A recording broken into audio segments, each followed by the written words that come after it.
Hello दोस्तों, आपका स्वागत है अपने यूट्यूब चैनल ज्ञान मेधा क्लासेस में। आज हम कक्षा 10 गणित त्रिभुज का एक बहुत ही महत्वपूर्ण टॉपिक आपका जो थेल्स प्रमेय है उसके बारे में पढ़ते हैं और उसको प्रूव करते हैं। ठीक है, थेल्स प्रमेय यदि किसी त्रिभुज की किसी एक भुजा के समांतर अन्य दो भुजाओं को भिन्न भिन्न बिंदुओं पर प्रतिच्छेदित करने के लिए एक रेखा खींची जाए तो अन्य दो भुजाएं एक ही अनुपात में विभाजित हो जाती हैं। ठीक है, तो यहाँ पे सर्वप्रथम एक त्रिभुज बना लेते हैं। यहाँ पे एक त्रिभुज ड्रा करते हैं।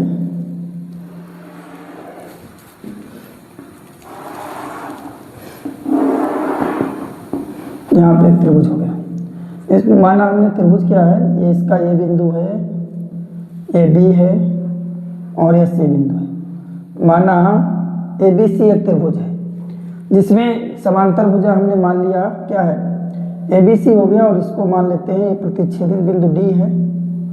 और ये प्रतिच्छेदित बिंदु ई है। ठीक है, ये तो यहाँ पे दिया हुआ है कि क्या है, भुजा के समांतर, मतलब डी समांतर बी सी ये दिया हुआ है, और ए बी जो है बिंदु डी पर प्रतिच्छेदित हो रही है और ए सी जो है बिंदु ई पर प्रतिच्छेदित हो रही है। ठीक है, तो यहाँ पे थोड़ा लिखते हैं। माना त्रिभुज ए बी सी में, ठीक है, त्रिभुज ए बी सी में दिया है, क्या दिया है, जो हमारा डी है दिया है, जो डी वो समांतर है किसके, बी सी के, डी समांतर बी सी, ए बी तथा ए सी क्रमशः डी तथा ई बिंदु पर प्रतिच्छेदित होते हैं। तो हमको उपपत्ति हमको सिद्ध करना है, उपपत्ति तो सर्वप्रथम हम रचना करते हैं। एक हम लंब खींचते हैं, यहाँ पे लंब खींचते हैं, यहाँ से इस बिंदु से इस पॉइंट से हम क्या करते हैं, लंब डालते हैं किस भुजा पर, ए सी भुजा पर, और इसका नाम रख लेते हैं यम। ठीक है, तो यहाँ पे डी एम जो है, डी एम जो है लंब है किस पर, इस पूरी ए सी भुजा पर, डी एम लंब ए सी, तथा डी को किससे, डी को सी से मिलाते हैं, डी को सी से मिलाते हैं, डी को सी से मिलाया, डी को सी से मिलाया तथा डी को सी से मिलाया, डी को सी से मिलाया। यहाँ पे थोड़ा ये लिखना है, दर्शाना क्या है, दर्शाना है, सिद्ध करना है, सिद्ध करना है, सिद्ध करना है जो हमारा अनुपात है A D upon D B, A D upon D B लिखो या बी डी लिखो, A D upon B D बराबर होगा ए ई अपान ए सी, ए ई अपान सी ई लिखो चाहे ए सी लिखो। तो ये क्या करना है, हमको ये करना है सिद्ध, ये हमको सिद्ध करना है। ठीक है, तो डी एम लंब ए सी तथा डी को सी से मिलाया। अब हमको इस लाइन में जो बिंदु हैं इनको रेशियो में अनुपात में दिखाने के लिए ये हमने ऐसी रचना की। अब सर्वप्रथम हम करते क्या है, त्रिभुज ले लेते हैं, त्रिभुज डी ए ई में या त्रिभुज ए डी ई में, त्रिभुज ए डी ई का क्षेत्रफल, त्रिभुज ए डी ई का क्षेत्रफल, क्षेत्रफल बराबर सूत्र होता है 1/2 आधार गुणे ऊंचाई, 1/2 गुणे आधार और गुणे में क्या रहेगा, ऊंचाई, 1/2 आधार गुणे ऊंचाई, ये त्रिभुज का होता है, क्षेत्रफल का होता है सूत्र। तो 1/2 आधार कितना है, आधार भुजा हमारी कौन सी है, ये ए ई आधार, इस त्रिभुज के लिए ए ई क्या हो गई, आधार भुजा, ए ई गुणे आधार गुणे ऊंचाई, वही लंब ऊंचाई, ऊंचाई क्या हो गई, ये डी एम, तथा त्रिभुज दूसरा त्रिभुज यहाँ पे हम ले लेते हैं, कौन सा त्रिभुज, सी डी ई में, त्रिभुज सी डी ई में, त्रिभुज सी डी ई में त्रिभुज सी डी ई का क्षेत्रफल ही निकाल लीजिएगा, का क्षेत्रफल बराबर 1/2 आधार गुणे ऊंचाई। अब इसकी आधार भुजा क्या होगी, इसकी आधार भुजा कौन सी होगी, आधार भुजा तो यही रहेगी, तो आधार भुजा क्या हो जाएगा EC और गुणे ऊंचाई, ऊंचाई क्या रहेगी, ये लंब ऊंचाई रहेगी, यही चाहे वो त्रिभुज के बाहर हो कहीं भी हो, लेकिन जो ऊंचाई लंबवत होती है वही ली जाती है। ठीक है, तो इसी गुणे क्या हो जाएगा DM। तो इस प्रकार त्रिभुज AD का क्षेत्रफल और त्रिभुज CDE के क्षेत्रफल का अनुपात निकालते हैं। तो त्रिभुज ADE तथा ADE का क्षेत्रफल बटे त्रिभुज CDE का क्षेत्रफल बराबर हो जाएगा, यहाँ पे 1/2 इसकी आधार यही था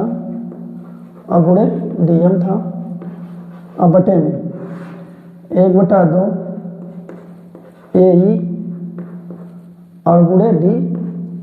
इसका AE गुणे DM है और इसका EC गुणे DM है, इसका क्या है EC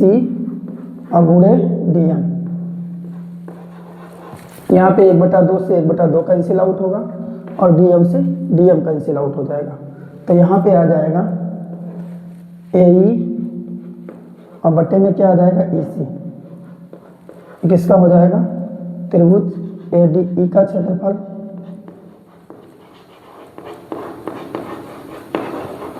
और बटे में त्रिभुज CDE का क्षेत्रफल।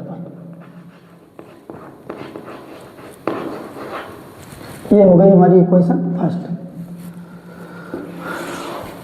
अब यहाँ पे क्या करते हैं, अब इस साइड में हम देखते हैं, तो इस साइड में हम यहाँ पे एक लंब खींचते हैं, यहाँ पे इस साइड से एक लंब खींचते हैं जिसका हम नाम रखते हैं N। तो यहाँ पे क्या हो जाएगा EN और लंब खींचा किस पे, EN लंब किस पे है, EN लंब है AB पे, तथा यहाँ पे क्या किया हमने B को E से मिला दिया, B को E से मिलाया, B को तथा B को E से मिलाया, B को E से मिलाया। अब यहाँ पे त्रिभुज देखते हैं, त्रिभुज ADE में, त्रिभुज ADE में, तो यहाँ पे त्रिभुज ADE में, ठीक है, इसका एरिया निकालते हैं, त्रिभुज ADE का क्षेत्रफल, त्रिभुज ADE का क्षेत्रफल बराबर 1/2 आधार गुणे ऊंचाई, तो आधार इसकी क्या हो जाएगी, इसकी आधार भुजा आपका कौन सा होगा जिसपे 90 एंगल बन रहा है, तो AD और गुणे में क्या रहेगा, लंब ऊंचाई क्या है AN, ठीक है, तथा त्रिभुज, त्रिभुज कौन सा, अब यहाँ पे त्रिभुज लेंगे कौन सा BDE में, त्रिभुज BDE का क्षेत्रफल, त्रिभुज BDE का क्षेत्रफल बराबर 1/2 आधार, अब इसकी आधार भुजा क्या होगी BD होगी, इसकी आधार भुजा क्या होगा BD और गुणे लंबवत ऊंचाई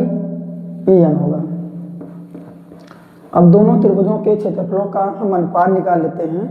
त्रिभुज ADE का क्षेत्रफल और बटे त्रिभुज BDE का क्षेत्रफल बराबर हो जाएगा 1/2 गुणे AD गुणे EN बटे 1/2 आधार BD है और गुणे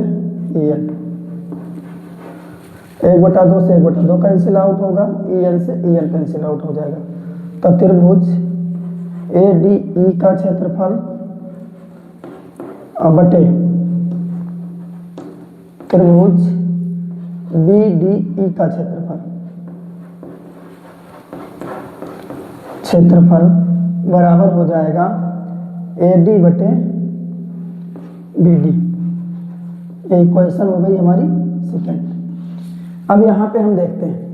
ये हमारी समीकरण फर्स्ट है और ये हमारी समीकरण सेकेंड है। तो समीकरण फर्स्ट में जो हमारा त्रिभुज ADA का क्षेत्रफल है, उसमें भी त्रिभुज ADA का क्षेत्रफल है, और दूसरे में इधर जो हमारा त्रिभुज CDE का क्षेत्रफल है और यहाँ पे BDE का क्षेत्रफल है। तो ये यहाँ पे क्या है, दोनों त्रिभुज के क्षेत्रों में अगर हम रेशियो निकालते हैं, अनुपात निकालते हैं, समीकरण फर्स्ट और सेकंड से तुलना करते हैं, तो यहाँ पे इन दोनों त्रिभुज के जो क्षेत्रफल है, इसमें क्या है, इसमें अलग अलग टाइप का जो है क्षेत्रफल दिया हुआ है। तो यहाँ पे हम जानते हैं, यदि कोई दो समांतर रेखाएं, यदि दो कोई समांतर रेखाएं हैं और उसके अंतर्गत उसके अंतर्गत या उनके मध्य में कोई त्रिभुज बना हुआ है, तो जो उनका एरिया होता है, जो उनका क्षेत्रफल होता है, वो सदैव क्या होता है, समान होता है। जैसे यहाँ पे ये त्रिभुज हो गया, एक त्रिभुज ए हो गया, ए वाला त्रिभुज, इसका एरिया और जो ए त्रिभुज है इसका एरिया, ये सदैव क्या होंगे, बराबर होंगे, क्योंकि यहाँ पे क्या है, दो समांतर रेखाओं के मध्य बीच में बने त्रिभुजों का जो क्षेत्रफल होता है वो सदैव समान होता है। ठीक है, तो यहाँ पे लिखेंगे त्रिभुज CDE का क्षेत्रफल, त्रिभुज CDE का क्षेत्रफल बराबर होगा त्रिभुज CDE का क्षेत्रफल बराबर होगा त्रिभुज BDE के क्षेत्रफल के, दोनों बराबर होंगे। ठीक है, क्योंकि यह हम जानते हैं, क्योंकि यहाँ पे त्रिभुज CDE तथा त्रिभुज BDE दो समांतर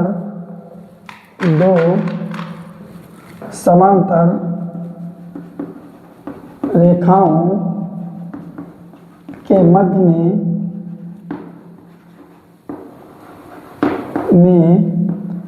में बने त्रिभुज हैं। ठीक है, अतः जब ये बराबर है, इसके बराबर है, तो ये साइड इस साइड के बराबर है, इस प्रकार क्या हो जाएगा, इस प्रकार हमारा हो जाएगा, जैसे आप लिख सकते हो त्रिभुज ADA का क्षेत्रफल ये लेफ्ट के बराबर है, तो राइट के बराबर होगा, लेफ्ट के बराबर हो जाएगा, तो राइट वाला पद राइट के बराबर हो जाएगा। लेफ्ट पद के बराबर है, तो राइट पद के बराबर होगा। अतः AE बटा EC बराबर होगा किसके, AD बटे BD के, AD बटे BD, या AD बटा BD बराबर होगा AE अपान EC के। इस प्रकार जो दो भिन्न हमारी भुजाएं थी, उनके जो प्रतिच्छेदित बिंदु थे वो क्या होंगे, एक निश्चित अनुपात में रहेंगे, दोनों का जो रेशियो रहेगा, अनुपात रहेगा, वो समान रहेगा। ठीक है, इस प्रकार ये जो हमारी थेल्स प्रमेय है, इस प्रकार से सिद्ध होती है, प्रूव होती है।